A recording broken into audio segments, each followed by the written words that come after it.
এখন কেমন নিঃশ্বাস পাচ্ছ? আগে কি সমস্যা হতো? আর হা করে ঘুমাতো, হা করে ঘুমাতে সময় সময় ঝেঁকে ঝেঁকে উঠতো, মানে খুব কষ্ট, প্রচন্ড কষ্ট। এই স্যারের কাছে আসার পরে আমার এটা অপারেশন করার পরে এখন বর্তমানে ভালোই আছে। আপনি একদিন পরে হ্যাপি? খুব।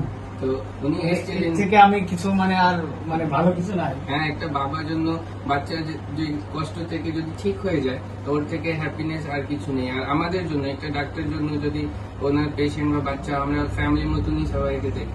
তো উনি এসেছিলেন, উনি ভরসা পেলেন, আমাদের উপরে ভরসা করলেন। আমি অনেক ডাক্তার দেখেছি কিন্তু এরকম ভালো মানে আমি পাইনি।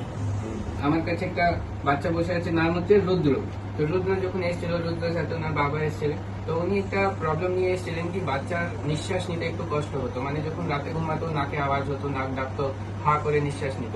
তো এটা বাচ্চাদের খুব কমন একটা জিনিস, যেটা বলে অ্যাডিনয়েড হাইপারট্রফি। নাকের পিছনে যেমন মুখের ভিতরে টনসিল হয়, সেরকমই নাকের পিছনে একটা গ্ল্যান্ড হয় যেটা বলি আমরা অ্যাডিনয়েড। এটা বাচ্চাদের থাকে, সব বাচ্চাদেরই থাকে, কিন্তু অনেক সময় এতটা বড় থাকে কি নাক থেকে নিঃশ্বাস ঢুকছে কিন্তু নিচে নামছে না। সেই ক্ষেত্রে যেখানে গ্রেড 3 টু গ্রেড 4 বড় সাইজ থাকে, অনেক সময় স্প্রে ওষুধে সেটা কমে। সেই ক্ষেত্রে আমরা ক্যামেরা দিয়ে ভিতরে দিয়ে অ্যাডিনয়েডেক্টমি করে দিই, তাহলেই নাকে নিঃশ্বাস রাস্তাটা ফ্রি হয়ে যায়। বাচ্চা যে বারবার ঠান্ডা লাগছে, সর্দি কাশি হচ্ছে, মুখ দিয়ে নিঃশ্বাস নিচ্ছে, এর জন্য অনেক সময় বাচ্চাদের ফেসটাও চেঞ্জ হয়ে যায়, সামনে দাঁত বড় হয়ে যায়, মুখটা লম্বা হয়ে যায়। তো সেগুলো যেন ফিউচারে প্রবলেম না হয়, কানে ঝাঁপ ধরে নেয়, সর্দি জমে যায়, আর বারবার ঠান্ডা লেগে বাচ্চারা খুব ভোগে, স্কুল যেতে পারে না। তো এইটা খুব ইজি সলিউশন আছে ক্যামেরা দিয়ে অপারেশন করে ঠিক করা। তো এখন রুদ্র থেকে আমি যদি জানি, তো উনাকে আগেও লোকজন বলেছিল, কিন্তু বাচ্চা তো অপারেশনে সবাই একটু ভয় পায়, ওর ভরসাটা খোঁজে, অনেকজন এদিক ওদিক যায়, কিন্তু ওই একটা বাচ্চার অপারেশন নিয়ে তো আমরা সবসময় চেষ্টা করি অপারেশনে, যেমন আমি থাকি, ডক্টর অঙ্কিতা থাকেন, তো একটা বাচ্চার অপারেশন আমরা সবসময় দুজন এজ এ টিম কাজ করি, যেন কি মানে নিশ্চিন্ত ভাবে আমরা একটা ভালো অপারেশন রেজাল্ট দিতে পারি।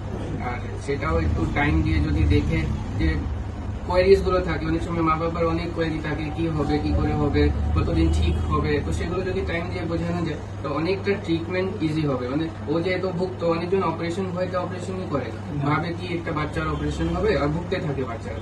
তো এটাই যদি ডক্টররা একটু সময় দিয়ে বোঝাতে পারে, কনফিডেন্স দিতে পারে, তাহলে মা বাবা নিশ্চয় নিজের বাচ্চার জন্য ভরসা পেয়েছি বলে তো আপনার কাছে করছি না। একদম। তো এটার জন্য আমরাও খুব ওনাকে থ্যাংক ইউ বলবো কি আমার উপরে ভরসা করে উনি নিজে বাচ্চাকে, একটা বাচ্চার অপারেশন নিজে বাচ্চাকে আমাদের হাতে দিলেন, আর আমরা যে ভালো করে করতে পেরেছি। এটা আমি সবসময় বলি কি আমরা কাজ করি, উপরওয়ালা মেন হচ্ছে। তো ওনার আশীর্বাদে ও যেন ভালো আছে, আমি খুব হ্যাপি, ও ভালো থাকবে। কি হবে তুমি বড় হয়, কি হতে চাও এখন ভাবনি?